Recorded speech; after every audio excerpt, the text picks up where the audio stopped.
Bienvenidos a Tardes Literarias, el programa de literatura en el que intentamos dar voz a todos los autores y autoras, ya sean conocidos o no, pero sabiendo que siempre nos aportan cultura y sabiduría. Un programa para Radio Sapiens, www.radiosapiens.es, todos los domingos a las 7 de la tarde, con Lute Pérez y Vanessa Di Giacomo.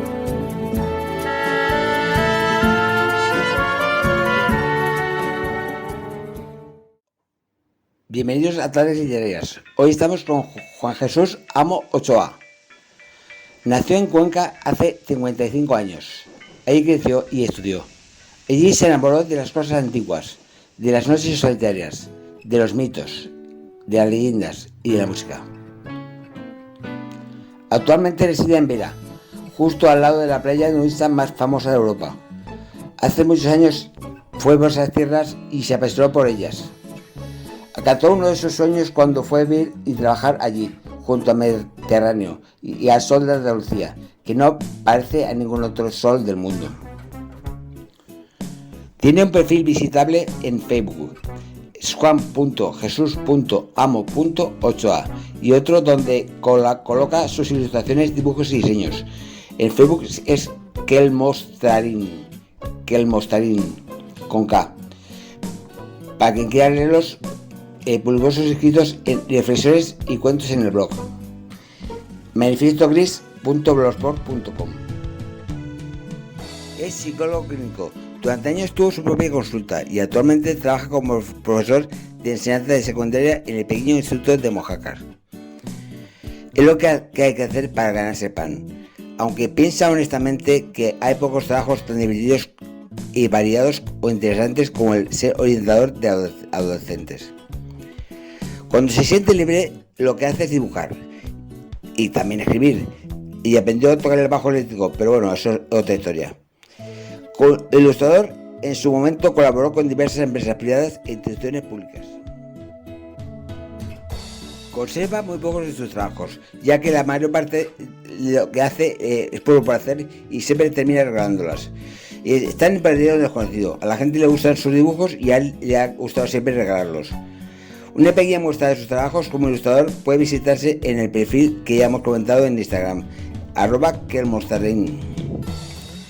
Como escritor consiguió el tercer premio en el segundo concurso internacional de relatos de editorial Abaco en 2007, con el cuento Los viajes de Diamanda Huevos, que fue publicado en el volumen Pequeños Grandes Cuentos. Fue finalista en el concurso Historias Verdaderas, organizado por el Ayuntamiento de Constantí y la editorial Silva, con su relato Las profecías de Santicipo, que fue publicado en el volumen del mismo título. También fue finalista en el tercer edición del concurso nacional de microrelatos El Bazar, organizado por el Ayuntamiento de Moncada de Resac, con el relato Tres árboles, que fue publicado en el volumen Microversos Microrelatos. Y ganó el primer premio en el concurso internacional Una imagen en 1000 palabras, organizado por el extensivo Ayuntamiento de Torrevieja, con su relato Axis. Además de los libros que aquí os comentó, tiene una novela publicada cuyo texto e ilustraciones son enteramente de él mismo. Se titula Los cinco guardianes, editada en el año 2004 con la colaboración de la Diputación Provincial de Cuenca, y puede encontrarse en Agapea, bajo la referencia Los cinco guardianes. Uno de sus cuentos, Los hechos del caballero Grimaldo, de Anfoleo y su escudero, puede ser leído en el archivo digital de la revista Almiar, en la referencia Amo Ochoa Juan Jesús. Otro de ellos, El hombre de los caramelos, fue seleccionado para aparecer en el mismo número especial del quinto aniversario de la misma revista. Su microrelato Sagrado Señor Rey de Tartesos puede leerse en la página 53 del volumen publicado con motivo del segundo certamen internacional de microrelatos de San Fermín, publicado por el Ayuntamiento de Pamplona. Todos los que considera sus mejores relatos están recogidos en un pequeño volumen inédito de unas 150 páginas titulado Cuentos masticables de todos los sabores para adultos de todas las edades.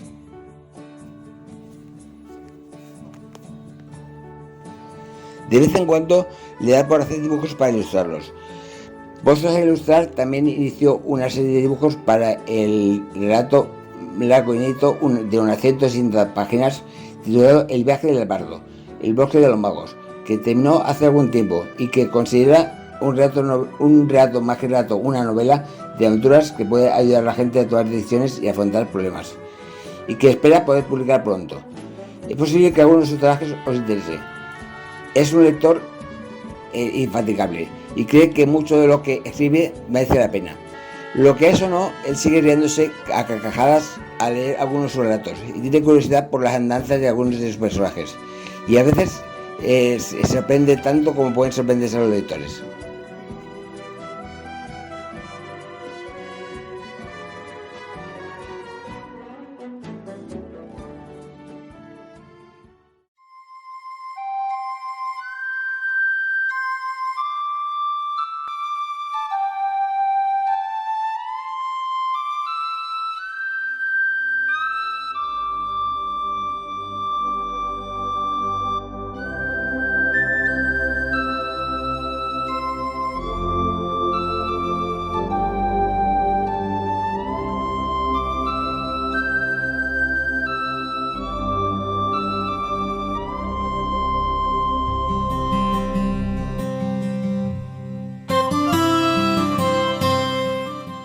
En un lugar que bien podría ser este, pero hace mucho, mucho tiempo, un aspirante a mago peregrinando hacia su iniciación se verá involucrado en las peripecias de Gato, un muchacho autista con un extraño don.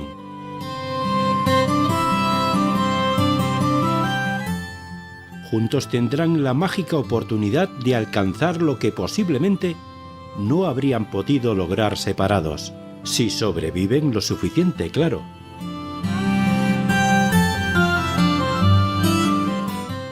La peregrinación siempre es un viaje interior y un proceso de aprendizaje. Tanto Gato como Joan, el aspirante a mago, aprenderán, a veces a su pesar, que el viaje por la vida es más sencillo cuando solo llevamos con nosotros lo imprescindible. El viaje del bardo, un mágico cuento de Juan Jesús Amo Ochoa.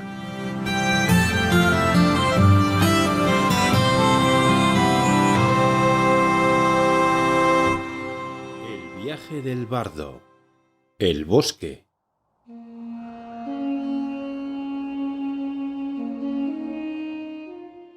Lo que no os he contado es que el bosque en el que Gato se encontraba no era un bosque corriente.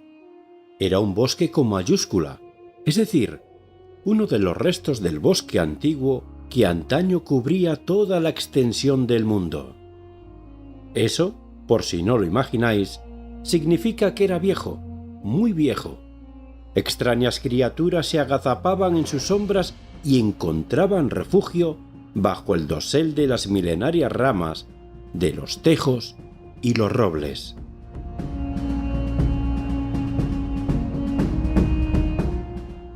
Había en él lugares a los que jamás había llegado antes un ser humano. Las gentes del pueblo, las gentes del hacha y del fuego, temían el viejo bosque, y con razón.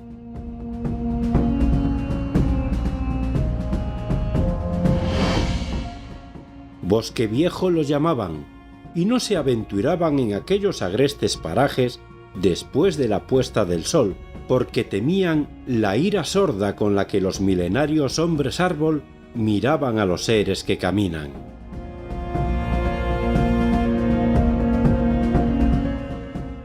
Y allí estaba Gato, desnudo, sentado lejos de sus ropas y sintiendo la caricia del suave aire de la noche sobre su cuerpo.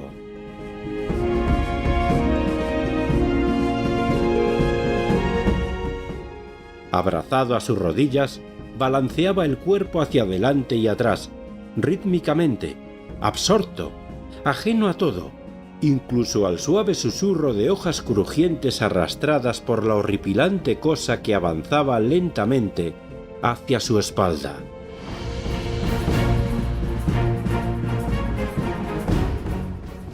tenía un vago parecido con un árbol, de corteza oscura y membranosa y ramas cortas y recias como brazos, pero os aseguro que era un troll de la peor especie. Sus ojillos diminutos taladraban la oscuridad guiados por el blanco resplandor de las estrellas sobre la piel del chico. Sus garras, enormes garras, retorcidas, con uñas como espinas aguzadas, se extendían hacia adelante, prontas a asir y estrangular. Y su boca era como un tosco agujero redondo, cuajado de dientes oscuros, cristalinos y afilados, un pozo insaciable, un abismo de apetito descomunal, especialmente inclinado hacia la carne tierna y jugosa de los niños.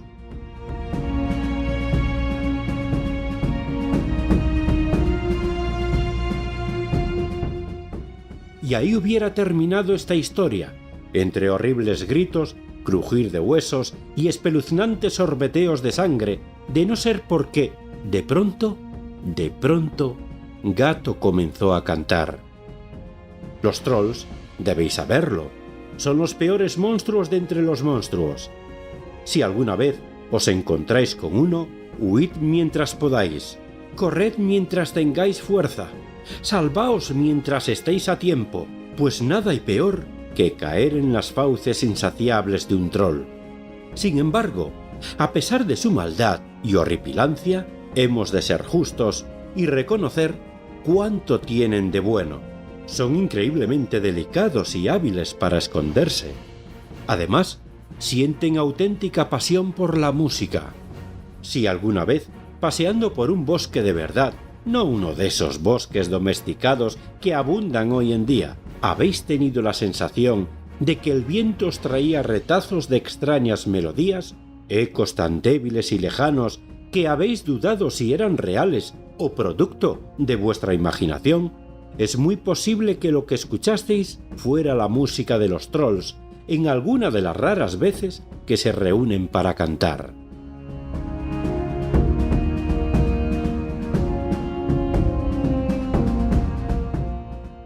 Cuando Gato comenzó a cantar, podéis imaginar lo que sucedió. El troll quedó prendado, mudo de asombro. Escuchó al principio la voz del chico subir y ascender por interminables espirales de música. Durante un tiempo, escuchó arrobado la inexplicable melodía y luego comenzó a cantar con él.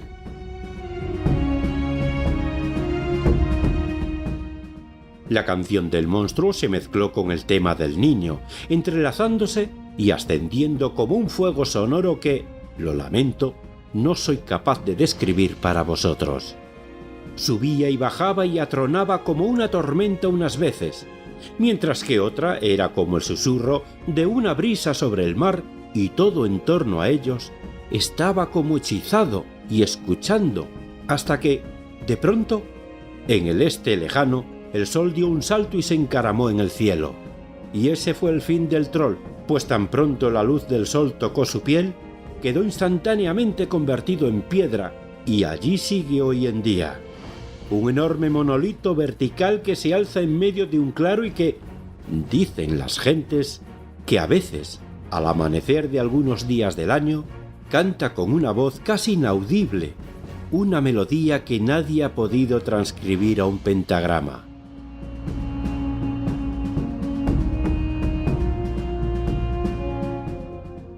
Gato se quedó solo, sentado en el claro, parpadeando con sus ojos oscuros mirando al cielo rosado. Comió pan, comió queso y permaneció en silencio. Si había visto o no al desconocido que le observaba desde mucho tiempo antes, es algo que no tenemos forma de saber. Este desconocido era un hombre alto y flaco, de edad difícilmente definible. Su rostro, en general, parecía joven, y sus ojos chispeaban de alegría, complicidad y diversión. Pero sus cabellos eran blancos, muy blancos, y también lucía una larga barba blanca, como el ala de un cisne que descendía en ondas luminosas hasta casi su cintura. Vestía un jubón sencillo, ajustado a la cintura por un cinturón oscuro en el que brillaba una gran luna de plata. Cubría su cabeza con un amplio gorro multicolor, adornado con espejuelos y cascabelillos, y además llevaba una pequeña arpa de madera oscura. Si exceptuamos la barba, tenía todas las trazas de ser un juglar o un bardo ambulante, aunque sus ropas no eran viejas ni sus zapatos parecían cansados de caminar.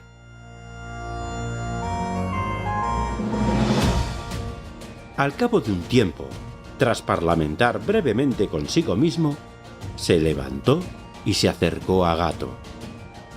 «Hola», dijo lentamente, «tú debes de ser Gato».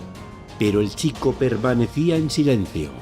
«He oído hablar mucho de ti, y la verdad, tenía curiosidad por conocerte. Me he enterado de que la gente del pueblo quería hacerte daño», dijo. «Al parecer piensan que eres un brujo». «Yo soy el que soy», dijo de repente Gato. El desconocido le miró con sorpresa. «Vaya, sí creí que no hablabas. No puedes quedarte aquí solo sentado», le dijo. «Tendrás que venir conmigo, al menos mientras podamos estar juntos». De modo que así pasó. Gato se dejó vestir por el desconocido y juntos emprendieron camino. ¿Hacia dónde? Os lo diré.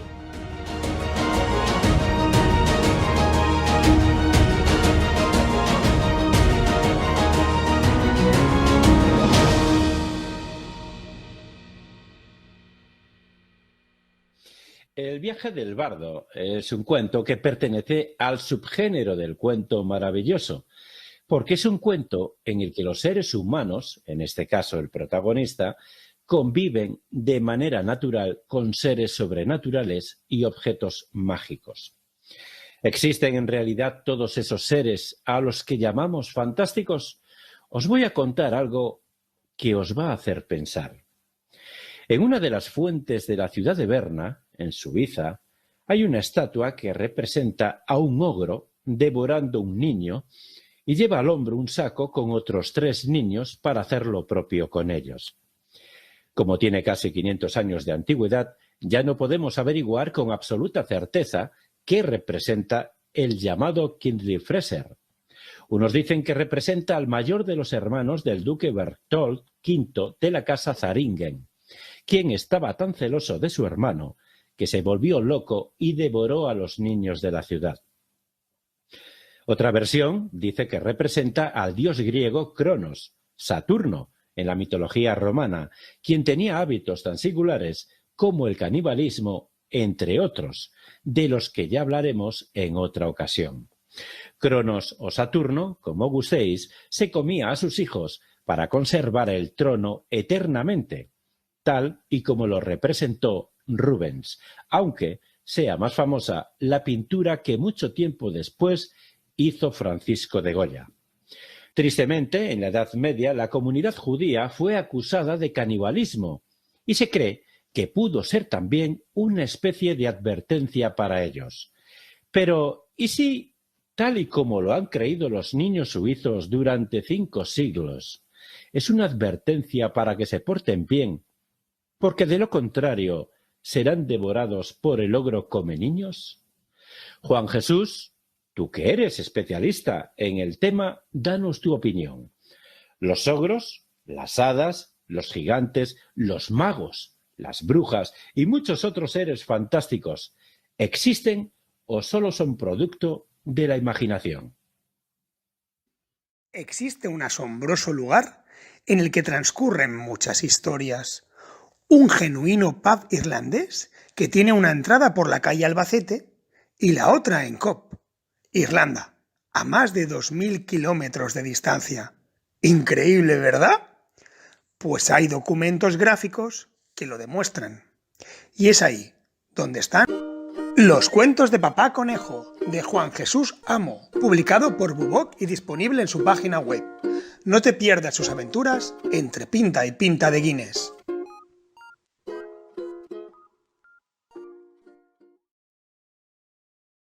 Ahora, y como en cada programa, vamos a dar paso a la entrevista que hemos realizado a otros. En ella nos cuenta cuáles son sus trabajos y sus próximos proyectos también, lógicamente. Su nombre es Juan Jesús Amo Ochoa, aunque a veces puede ser también Kermostraín, Chueche, Crisolaev, Bleomfontein y Mónica Silvestri, entre otros alias. Nació en Cuenca hace 55 años. Allí creció y estudió. Allí se enamoró de las cosas antiguas, de las noches solitarias, de los mitos y de las leyendas y de la música. Actualmente reside en Vera, justo al lado de la playa nudista más famosa de Europa. Hace unos años llegó a estas tierras y se apasionó por ellas. Acató uno de sus sueños cuando fue a vivir allí y a trabajar junto al Mediterráneo, al sol de Andalucía, que no os parece nada a ningún otro sol. ¿Quién es Juan Jesús Amo Ochoa? Defínete a ti mismo. Juan Jesús Amo. Esa es la pregunta del millón. Es una pregunta difícil de contestar. Juan Jesús Amo es ese producto que es consecuencia de un montón de encuentros casuales y azarosos entre personas que vivieron en siglos pasados y que mezclaron sus genes, por decirlo de una forma elegante, y que, bueno, pues a base de encuentros, coincidencias y puras casualidades, al final pues han hecho una mezcla, un mix curioso que soy yo, y que además no se quedó ahí, sino que tuvo también la suerte de vivir otro montón de experiencias, también azarosas, también casuales, también en la mayor parte de las veces totalmente independientes de su voluntad o de su criterio, pues que le proporcionaron una educación, le proporcionaron unos conocimientos, le proporcionaron unas vivencias y lo convirtieron en lo que es a fecha de hoy, que es, pues como dijo un amigo italiano del Camino de Santiago, pues es un señor de Cuenca que en sus ratos de ocio pues escribe, en sus ratos de ocio ilustra o dibuja, en sus ratos de ocio pues intenta hacer música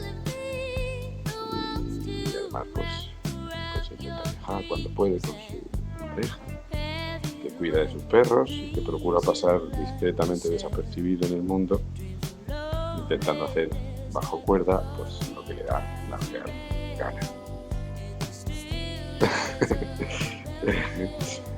No sé qué más puedo añadir a esto. Supongo que puede bastar como breve introducción a mi persona. Muchas veces cuando me preguntan, pues siempre contesto lo mismo. Bueno, pues cuando sea mayor, pues quiero ser artista, quiero ser escritor. Pues eso, cuando sea mayor.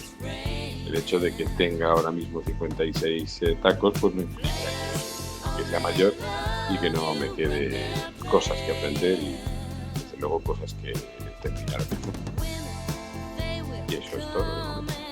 No sé. ¿Desde cuándo te das cuenta o descubres que te gusta el mundo de la literatura? Pues la afición por el mundo de la escritura pues me viene desde siempre. El momento en el que me enseñaron a leer. Desde pequeñito he sido un lector voraz, he leído todo lo que caía en mis manos. Mi familia lo tenía súper fácil para tener regalos y tenerme contento, era simplemente regalarme un libro. Y poco a poco pues fui descubriendo que aquellas aventuras, aquellos mundos a los que accedía cuando leía, pues estaban también a mi alcance si los escribía. Podía construirlos a mi manera. Y realmente, pues desde muy pequeñito, aparte de dibujar y garabatear en los cuadernos, pues empecé a escribir pequeñas historias. Conservo una, abro comillas, novela, cierro comillas, que escribí con 9 y 10 años, pues porque en aquel momento estaba leyendo a Robinson Crusoe y yo dije, yo quiero escribir algo parecido, y entonces escribí mi historia de náufragos, ahí estupenda y maravillosa, y me lo pasé fenomenal haciéndola, y lo que es mejor, todas las veces que la he releído. Y de ahí pues seguí escribiendo, simplemente seguí escribiendo. Como los escritores lo que queremos es que nos lean, pues poquito a poco pues me acostumbré a mandar cuentos, a mandar historias a mis amigos, a mis conocidos. Primero a través de cartas, de sobre y sellos, después a través de correo electrónico, finalmente pues a través del blog de Manifiesto Gris, con el objetivo pues de que se lea lo que escribo, que es en definitiva lo que los escritores queremos, y que si es posible que arranque una sonrisa o una carcajada que lo está leyendo, pues mejor. Sabemos de ti por un amigo común, Luis Cavés, y de hecho en este programa hemos escuchado algún cuento narrado por él. Háblanos de tu relación con Luis. Carballés, la verdad es que tengo que decir que no lo conozco en persona aún. Pues lo conocí un poco a través de la agencia cuando empecé a promocionar mi novelita El viaje del bardo, y tengo que decir que fue la experiencia que tuve con él y con su equipo, pues fue, creo, fantástica, ¿no? Me lo pasé muy bien en la entrevista, es una de las entrevistas más he disfrutado. Descubrimos que teníamos una serie de puntos frikis en común, y la verdad es que fue un rato muy entretenido. Me gustó mucho, primero la voz que tiene y la profesionalidad con la que hizo el book trailer del viaje del bardo. Lo pasé, ya repito, muy bien. Me gustó mucho cómo trataron al libro y cómo me trataron a mí. Y la verdad es que desde ese momento, bueno, pues digamos que estamos un poco en contacto en redes sociales y nada, pues ya te digo, tengo pendiente un poco pues la posibilidad de que algún día pues coincidamos en algún otro sitio, nos hagamos otra otra entrevista, o incluso que pues podamos coincidir en persona y tomarnos la cerveza. No, eso es la relación que hay. Muy profesional, excelente locutor. Me gustó, repito, mucho la manera en que leyó los fragmentos de mi cuento, e incluso bueno, el book trailer que hizo sobre el viaje del bardo. Y qué puedo decir, pues recomendarlo mucho. Fue muy interesante trabajar con él. Repetiría. Un reto que era escribir un cuento basado en la pareidolia.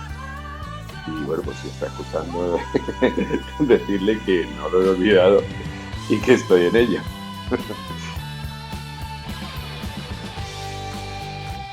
Has tenido que reciclarte de psicólogo a profesor. ¿A qué se debe ese cambio? ¿Cómo lo encuentras enseñando? Psicólogo, profesor. Bueno, en realidad no es que haya sido un cambio. Una de las salidas que teníamos los licenciados en psicología, pues era un poco intentar opositar, entrar en el sistema educativo como psicólogos en el ámbito educativo, y más concretamente con la figura profesional que somos los orientadores escolares. Entonces yo en su momento, al terminar la carrera, me planteaba muchas cosas posibles por hacer. De hecho yo me especialicé en clínica y tuve durante una temporada larga mi consulta abierta. Lo que pasa es que vas tocando todos los palitos posibles. Surgió la posibilidad de hacer oposición para profesorado de secundaria en educación educativa. Lo hice y empecé a trabajar en el tema. Y ciertamente, repito, aunque el trabajo no es lo que define a uno, yo tengo la suerte, muchas veces, de que tengo uno de los trabajos más entretenidos, variados, y en motivadores que uno puede tener. Orientador escolar en particular, cuando ya estamos en la etapa entre los 16, 18 años, los adolescentes, que son todo un mundo para trabajar. Luego no se puede uno decir que, salvo cuando las administraciones educativas se empeñan en meternos a hacer burocracia, entonces sí, pero si no se puede decir la parte no burocrática de mi trabajo sea para nada aburrido. Lo paso muy bien, disfruto mucho, y eso es un poco la historia, cómo acabé en un instituto orientando a adolescentes. Danos tu opinión sobre los ebooks. ¿Opinas con otros que en un libro, si no es en papel, no es un libro? Vale, mi opinión sobre los ebooks. Vamos a ver, yo soy un fan absoluto de los libros en papel. Es decir, los libros en papel son sencillamente uno de los inventos más grandes que la humanidad ha hecho. Y ahí están, sin batería, duración ilimitada, puedes recoger y continuar donde estabas la última vez que lo dejaste, si te molestas en poner una pequeña marca en una página. Yo soy de los que tienen el vicio de doblar las esquinas, por cierto. Entonces soy muy fan de los libros en papel. En mi casa había, sin exagerar, pues una barbaridad de volúmenes, porque todo lo que he leído lo he guardado. Claro, me preguntáis por el ebook, entonces resulta que yo tengo que hablar de una ventaja que tiene el ebook. Cuando me mudé, aproveché para hacer limpieza, es decir, cogí cajas y cajas y cajas de libros y las llevé a la mar, que literalmente eran muchísimos. Ya he dicho antes que soy un lector voraz. Entonces me quedé con los imprescindibles, con aquellos que me encantan. Una edición que tengo maravillosa del Señor de los Anillos que me regalaron por mi boda, cosas así, ¿no? Con detalle o con una fuerte carga emocional o sentimental, o que son ediciones simplemente que son muy bonitas o que son muy antiguas. Mientras tanto, pues ahí está el ebook, que me permite llevar a cualquier parte lectura que se lee con muchísima comodidad, que si tienes una pantalla de tinta electrónica de una calidad aceptable es prácticamente indistinguible del papel, que puedes leerlo cuando estás en la cama asomando solo los dedicos para dar el cambio de página, absolutamente cómodo. Es decir, tiene sus ventajas y yo las aprecio. De hecho, últimamente prácticamente todo lo que he leído lo estoy leyendo en ebook.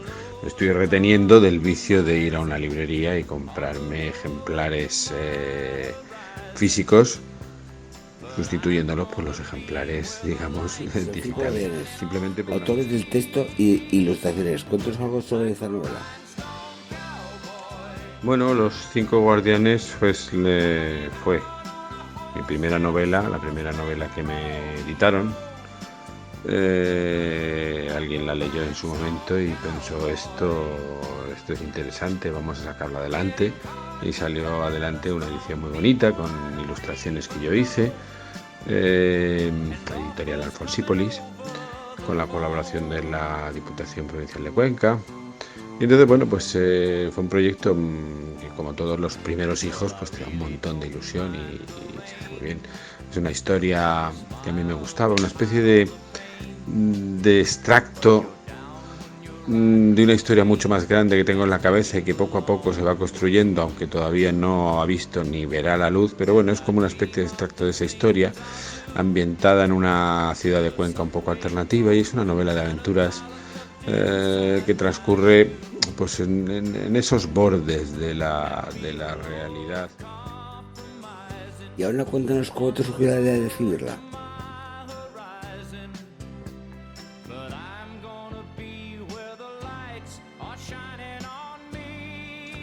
Pues la idea de escribir esta novela, Los Cinco Guardianes, pues surgió un poco de una idea más amplia que yo tengo, una obra que ya he comentado antes, que no sé si al final se escribirá o no. Yo creo que era una cosa tan enorme que me da un poco de apuro en intentarla, aunque se empezó y comencé a compartir algunos trozos con mis corresponsales. No sé si llegué a poner algún trocito en el Manifiesto Gris en su momento, con la idea de animarme a continuarla, pero lo que surgió fue eso, fue una versión más breve, más ligera de esa historia, quizá no tan sombría, no tan tenebrosa, un poco más juvenil. Y bueno, pues se escribió, yo ya no lo he comentado, pero soy un escritor bastante holgazán. Y no tengo una rutina, voy un poco por impulsos. Ahora tengo un rato y me pongo y estoy pa, pa, pam, pa, pa, pam. Entonces surgió relativamente rápido el primer volumen. Luego pierdo mucho tiempo dándole vueltas y revisando y releyendo y retocando las frases, podando un poco el arbusto. Ilustrador de tus propios trabajos, algo poco habitual entre los escritores. ¿Qué te sientes más, escritor o ilustrador? No me siento más ilustrador que escritor, ni más escritor que ilustrador. Son como dos caras de una misma moneda. Es decir, de alguna manera dibujar se me da bien y siempre me ha gustado. Ay, ¿cómo lo haces? ¿Cómo has aprendido? Pues mira, todos los niños dibujan y en un momento determinado pues todo el mundo para de dibujar y yo simplemente seguí. Lo he dicho muchas veces, mis manos, si estoy intentando prestar atención o estoy en una conferencia que estoy escuchando y tal, mis manos están haciendo constantemente dibujitos. No pueden parar. Es como, no sé, es como un vicio, una costumbre que tengo, ¿no? Y bueno, pues me gusta dibujar porque es otra manera de poner sobre el papel para compartir pues esos paisajes, esas figuras, esas historias que me están pasando por la cabeza. Es una forma, el arte es una forma de expresar una vida interior, entiendo. Y aunque yo no me considero un gran artista, soy mi mayor crítico, es decir, muchas cosas no salen, no nos enseñan porque yo considero que no son buenas. Cuando considero que están bien, pues entonces pueden pasar ese filtro y salir un poco a ver mundo. Pero normalmente en su momento dibujaba mucho y escribía poco y ahora pues últimamente escribo más y dibujo menos.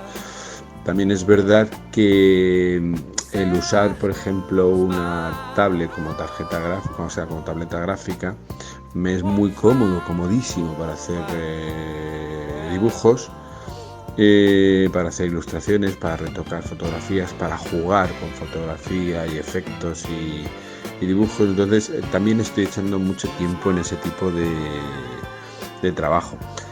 Claro, es mucho más cómodo que coger y decir, bueno, voy a sacar el cuaderno, voy a colocarlo encima de la mesa, voy a recoger los lápices, voy a sacarle punta, voy a ver que preparar las acuarelas, y entonces esa inmediatez y esa comodidad se produce un resultado, es un resultado digital. Echo de menos el resultado físico. Llevo tiempo sin añadir nada que huela a pintura en mis cuadernos, y también es una cuestión de lo que he comentado antes. No soy organizado ni tengo rutinas en ese sentido. Es cuando la cabeza me explota y hay que hacerlo, pues se hace y punto. Y si hay que estar una mañana o 2 mañanas o 4 días, pues estoy una mañana, 2 mañanas y 4 días y después a otra cosa. No me considero más ilustrador que escritor, contestando a la pregunta. Son dos facetas de lo que es. Te inclinas más por los cuentos o relatos que por la novela. Dinos el porqué de esta preferencia. Yo me considero un escritor de cuentos. Lo que pasa es que tengo una definición personal de cuento un poco amplia. Es decir, yo me pongo a escribir, ya he comentado que no soy para nada organizado, ni soy para nada constante. Y entonces pues muchas veces me pongo a escribir y de repente pues lo que brota es un cuento, 5, 10, 12 páginas, 13, 18, 25, y de repente lo que tengo entre manos ya no es un cuento, es un cuento largo, 100, 120, empieza a entrar en el terreno de la novelita corta, que yo le llamo cuento largo, y de alguna manera pues cuando las historias se apoderan y vas siguiendo a un personaje en sus andanzas y a mí me gusta sorprenderme con lo que van haciendo los personajes. Muy rara vez hay exactamente un plan, sino simplemente pues un personaje que aparece y surge, y entonces pues yo le acompaño y voy viendo qué hace, voy viendo cómo reacciona, y de repente la historia termina, pues se acabó. Pues son 20 páginas, pues es un cuento amplio. Pues son 5, es un cuentito. Pues son 100. Lo que comentaba, entra en el terreno de la novela corta y ya se empieza a ir a otros derroteros. Para mí todos son cuentos en el fondo. Es una diferencia de extensión, no de... ¿Quiénes serían tus ejemplos? Estos escritores o escritoras que te han servido de ejemplo para lanzarte a este complicado mundo de literatura. En relación a esta pregunta, ya lo he comentado antes, soy un lector voraz. He leído todo lo que ha caído en mis manos desde que me enseñaron a leer. He leído los grandes clásicos, he leído aventuras, he leído novelas de terror, he leído a los autores iberoamericanos que en su momento me flipaban: García Márquez, Borges, Bioy Casares. He leído a autores, no sé, he leído a todo el mundo. Por cierto, quisiera incluir aquí una pequeña nota para los grandes traductores desconocidos que traducen y nos ponen al alcance de los lectores de una lengua, pues lo que se ha producido en otras con tantísima fidelidad, ¿no? Entonces ahora mismo a mí me cuesta mucho decidir tal o cual es mi foco, mi mayor influencia. Vamos a ver, cualquiera que me conozca ya lo sabe, está ahí Tolkien, por supuesto. ¿Por qué? Porque yo leí El Señor de los Anillos por primera vez con 15, 16 años, lo he leído yo no sé las veces y siempre he dicho, algún día cuando sea mayor me gustaría escribir algo parecido a esto. Claro, pero también hay mucho de Terry Pratchett, o hay mucho de Neil Gaiman, o hay mucho de Murakami. Es decir, hay mucha influencia, porque todo lo que he leído de alguna manera ha constituido una especie de pozo, deja un humus, en el cual pues las semillas de las historias que uno le aparecen en la cabeza pues brotan, germinan y van creciendo.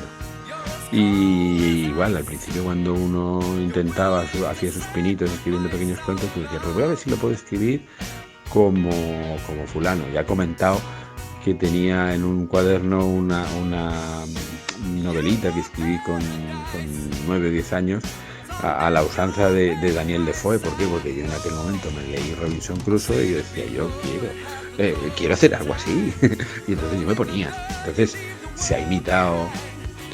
Pero yo creo que al final acaba surgiendo un estilo propio, una manera personal de contar las cosas, que bebe de todas esas fuentes, pero que es indistinguible, al contrario, que es distinta de todas ellas, y que de alguna forma constituye pues, el sello, que luego la gente cuando lee mis cosas dice, pues sí, eres tú. Pues, genial. Esta es una pregunta que solemos hacer a todos nuestros invitados. Dinos quién ha sido tu guía o quién es tu guía en este camino. ¿Quién o qué ha sido el faro o la guía de mi vida? Esa es una pregunta muy difícil. Es una pregunta que yo no sé bien cómo contestar. Ahora mismo mi pareja. Casi 20 años sin ella, y si hago cosas es para que ella las lea, pero si dibujo cosas es para que ella las vea, es mi crítico número uno, y de alguna manera siempre guía un poco lo que yo estoy pensando, o lo que yo quiero hacer, o lo que yo estoy pensando que quiero hacer. Con respecto a figuras de influencia, pues no lo sé. Yo tengo que agradecer mucho pues a la suerte que he tenido de los maestros que tuve en el colegio, de los padres que he tenido, la manera que me han educado, de muchas cosas que no dependían de mí y que de alguna manera pues han forjado el tipo de persona que yo soy ahora. Pero no sabría decir un nombre o una figura. Literariamente ya he comentado, es decir, ahora mismo yo, por supuesto, que me gustaría, pues eso, escribir o hacer lo que comentaba antes, algo al estilo o a la usanza o con la erudición y la belleza y la capacidad de trabajo tan bonita que hizo en su momento Tolkien.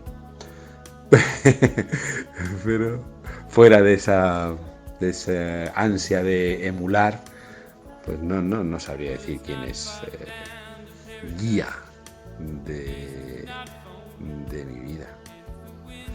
Mi chica, ya lo he dicho. Ahora queremos saber algo más de lo que vas a hacer próximamente. Dinos cuáles son tus proyectos, qué tienes en mente ahora para la próximamente. más larga que haya podido hacer. Está basada en un pequeño universo del que no he hablado, pero me gustaría hablar ahora. Es el universo de Papá Conejo. Es una serie de relatos que empecé a escribir. Vamos a ver, mira, yo tengo la costumbre, ya lo saben los que me conocen, de mandar cada Navidad, pues regalo un cuento a mis amigos, a mis conocidos, a mi familia. Entonces antes lo mandaba por carta, después lo que he comentado, ¿no? Después lo publicaba en el blog y ahora pues simplemente pues lo publico en el blog y hago llegar la noticia. Ya está publicado a todos mis corresponsales, a todos mis amigos a través de internet y de las redes sociales. Ahí ya está colocado. Entonces, fruto de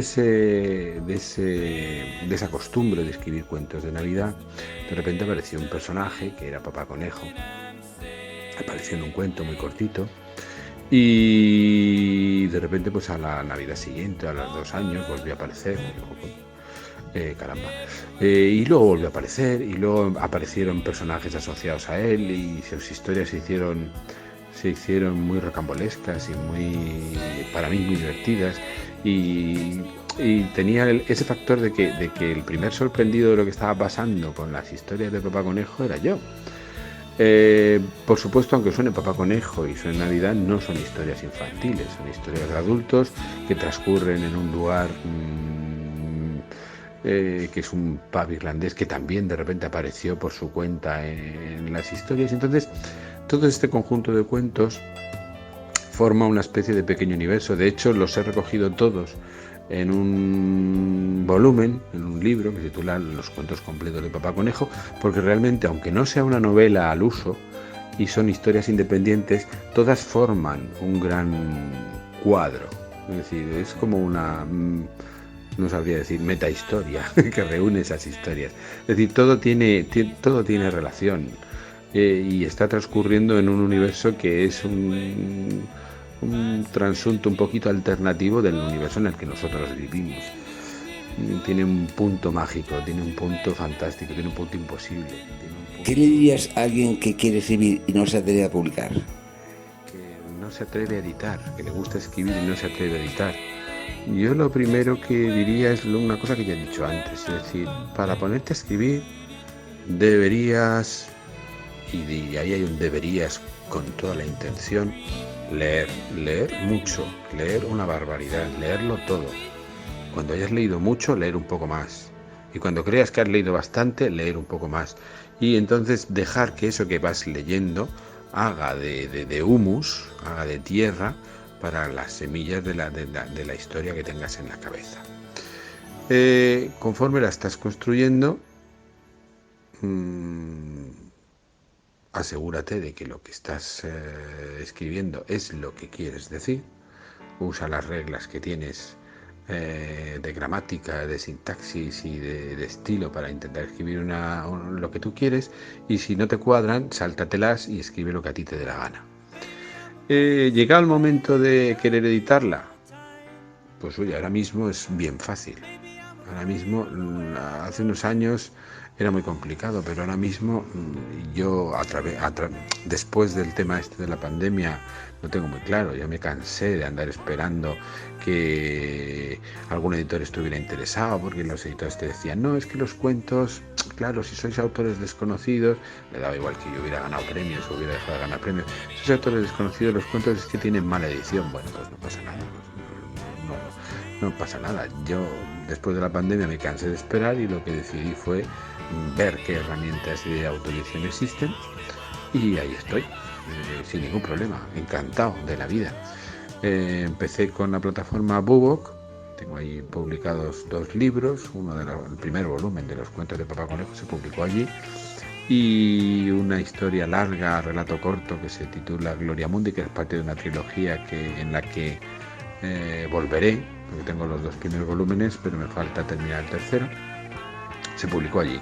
Y ahora mismo casi lo que publiqué en 2021, mis cuentos masticables de todos los sabores para adultos de todas las edades, y los cuentos completos de Papá Conejo se han publicado y El viaje del barro, que no se me olvide, se han publicado en Amazon Kindle, tan disponibles si uno tiene la suscripción de Kindle Unlimited para leer gratuitamente, y si uno quiere el libro en papel puede comprarlo relativamente con muchísima comodidad en la plataforma. También me ha dicho gente que si los encargas en una librería también te los piden y te los llevan. O sea que, y la autoedición ahora mismo es muy fácil. Entonces yo le animaría a cualquiera que acaba de escribir y que se está planteando editar, decir, bueno, revisa un poco lo que has hecho, mira a ver si es exactamente lo que tú querías hacer, mira a ver si no se puede perfeccionar un poco de alguna manera, y entonces si esta tu gusto es lo que tú querías, pasa de miedos, pasa de historias y lánzalo. Eso es lo que yo diría. ¿Por qué? Porque no, es que la pandemia me hizo reflexionar un poco. Entonces la sensación es que yo no tengo tiempo que perder, quiero que esto salga, no quiero andar con una obra escrita y andar perdiendo tiempo diciéndole a ver quién te lo has leído, si te lo has dejado de leer, si te interesa, si no te interesa. Si no te interesa que te den morcilla, aquí me lo publico yo y punto. Eso es un poco el consejo que daría. Probablemente no sea un buen consejo, no soy yo muy de dar buenos consejos, pero bueno, es lo que me pregunto. ¿Tienes ahora tus redes sociales o dónde pueden los lectores contactar contigo? Bueno, pues para contactar conmigo hay diversas formas de hacerlo. La primera, que respondo siempre, es a través del correo electrónico. Mi dirección de correo electrónico es quelmostarín, empezando por K y todo en minúsculas, quelmostarín, como suena, @gmail.com. Cualquiera que quiera ver mis trabajos, cosas que hago, echar un vistazo preliminar al tipo de escritos que hago, puede echar un vistazo en el blog, el Manifiesto Gris. Si uno pone en internet manifiestogris.blogspot.com, vas derecho. Y pues ahí hay mucha información sobre mí, hay links a fuentes de información sobre mí, a cosas que hago. Ahí están colocados los libros que tengo publicados a la venta, están publicadas entrevistas que me hicieron, están publicados cuentos, están publicados relatos. Es decir, es fácil aprender.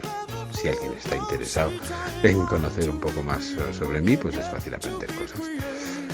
También tengo un perfil en Facebook, simplemente va con mi nombre, Juan Jesús Amochoa. Si no pone Juan Jesús Amochoa en Facebook, salgo yo. Para terminar, nos gustaría que nos hablases de los cuentos completos de Papá Conejo, que es tu trabajo más reciente. Dinos algo de este libro.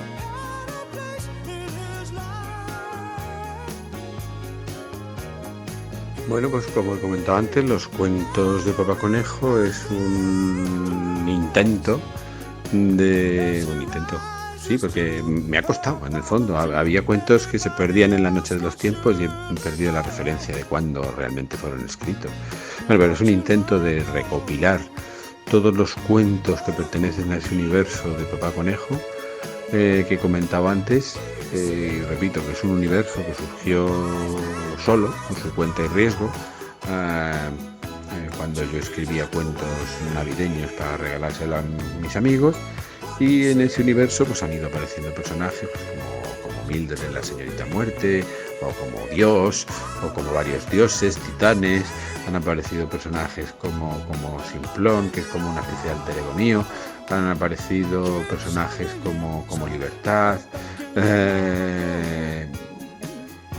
no sé, cosas muy curiosas. Y ha aparecido un personaje que para mí es central, que es el pub donde transcurren muchas de estas historias, que se llama el Ancruit Corke, y es un pub irlandés que apareció en mis relatos con la peculiaridad de que tiene dos entradas, en principio, una entrada que da a una callecita relativamente escondida en la ciudad de Albacete, donde he vivido muchísimos años, y otra entrada que da a una esquina que está en la ciudad de Cork, en Irlanda. ¿Cómo es eso posible? Pues no lo sé, pero ahí apareció. Entonces, como he comentado antes, son unas historias un poco alocadas, un poco reflexivas. A mí me hacen reír y me hacen pensar a partes iguales, y a la gente que las ha leído pues les hacen reír, les gustan. Todas tienen en común este universo de Papá Conejo, y entonces la idea fue recoger en un solo libro todos los relatos, los que están escritos desde el año 2005-2006 hasta el del año 2021. No, hasta el año 2020.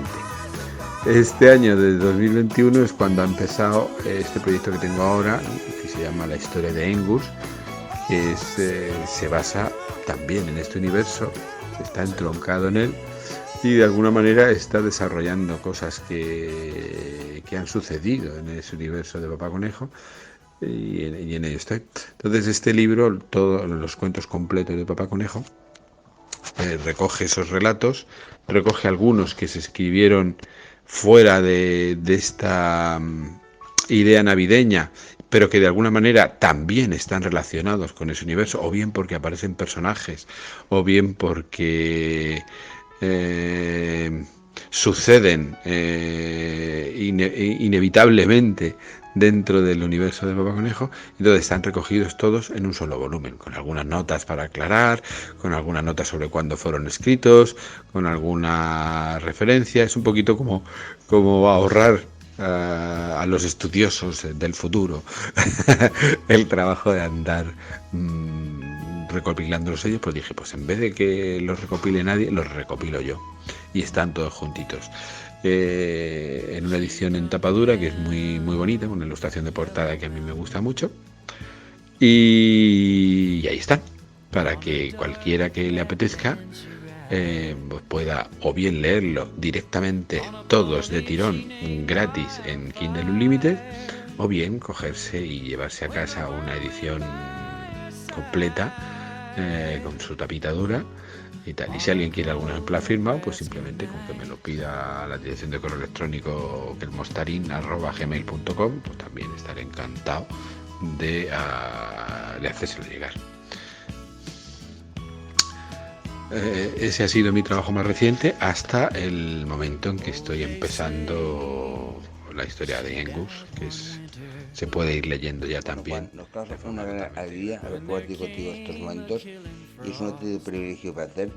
Te damos las gracias por todo este tiempo que nos has dedicado, y que tengas una feliz travesía por el Mediterráneo.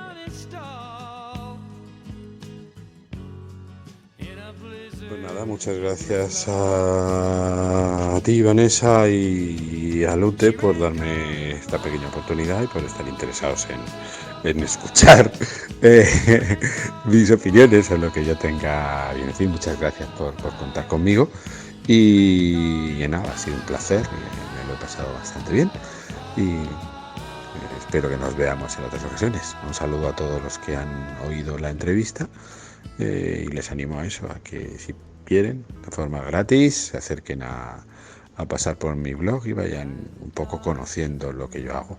Y si luego me dejan algún comentario o alguna opinión, pues mejor que mejor. Las disfruto mucho y prometo contestar. Un abrazo.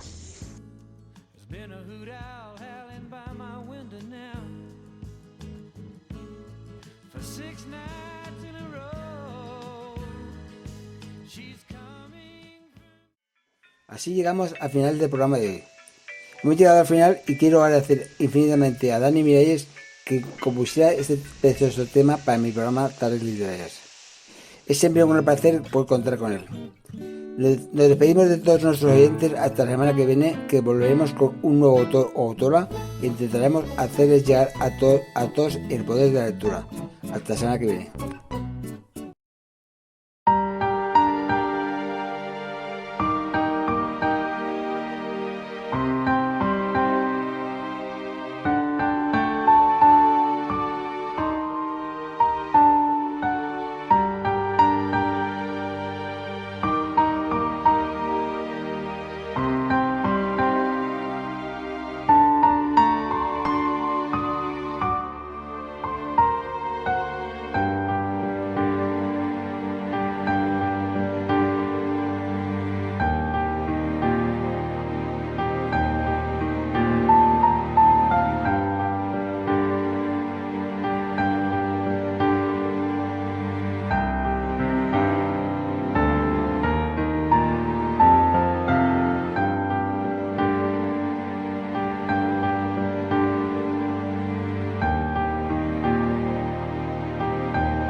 Quizá el mayor escándalo de la historia reciente de España.